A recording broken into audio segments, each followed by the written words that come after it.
Good evening. I'm Enary Darklore and welcome to Churikua.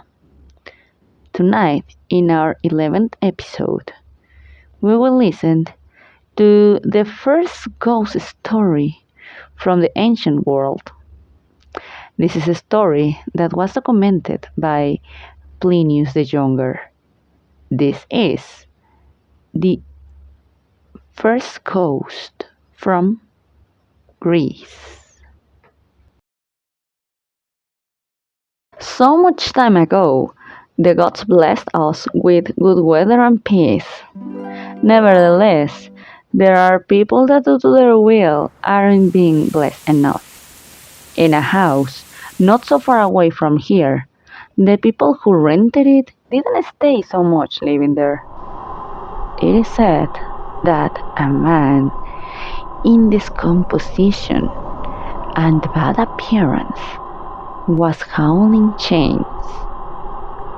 Every time they saw that onset, which might be in the underworld, it didn't allow them to enjoy their home, neither being able to sleep nor eat. They started to get tired and ill. Then, until they decided to leave the house. Believe it or not, the gods sent us to Athenodorus.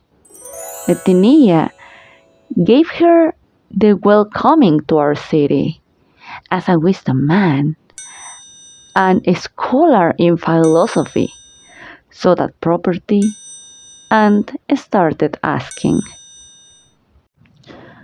why does a property like this, so wide and deep, have such a low price to be rented? This is because the owner considered a low price rent to be rented in little time. Why is it in bad conditions?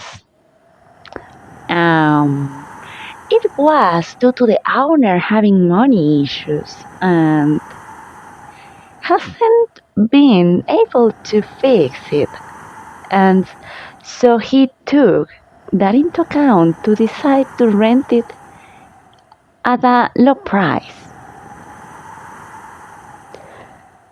Their questions were asked. In a short time, the owner came and officially rented the property. Although the owner warned him that there was an entity that didn't belong to this world and that appeared there. Despite this, Athenodorus continued renting the house. He started carrying his assets, looking for people in order to help him to organize all the requirements he needed, such as moving the bed, dispose of splits, a flare, and light. That night, while he was working productively, he heard a noise of chains. Athenodorus, despite the noise, continued writing. The noise continued increasing, and he raised his sight and saw the spectre. On his bones, with his body decomposing, making a gesture to follow him, yet Athenodorus asking him to wait a little. The noise continued increasing and became very disgusting, to the point that Athenodorus saw him again, and after insisting once again to follow him, he took his light and did it. The spectre was walking slowly with his chains, jiggling on every step, announcing his march. Once in the yard, and in the full moonlight, shining and covering with mist, the spectre stopped and dismissed as haste. Athenodorus thoughtfully, and after looking around the place, took some plants and leaves from the garden and settled them on the point where the spectre dismissed. Once this was done, he decided to continue with his work, although the, the spectre's insistence and his sudden disappearance made him thought about if his abode wasn't the underworld, and he stayed in that house insisting on following him.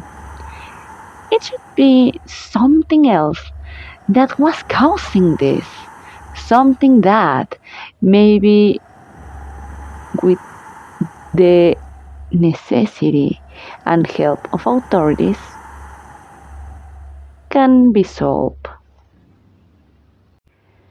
He decided to go, and of course this in the following day he asked to dig in his yard, and just to the point where the spectre disappeared. Surprisingly for all, his remains were found. Remains of a man who was decomposing and with chains and shackles on his body. Seemed to have spent a great amount of time there. It was strange and confusing at the same time. How couldn't this spectre be allowed to go to the underworld?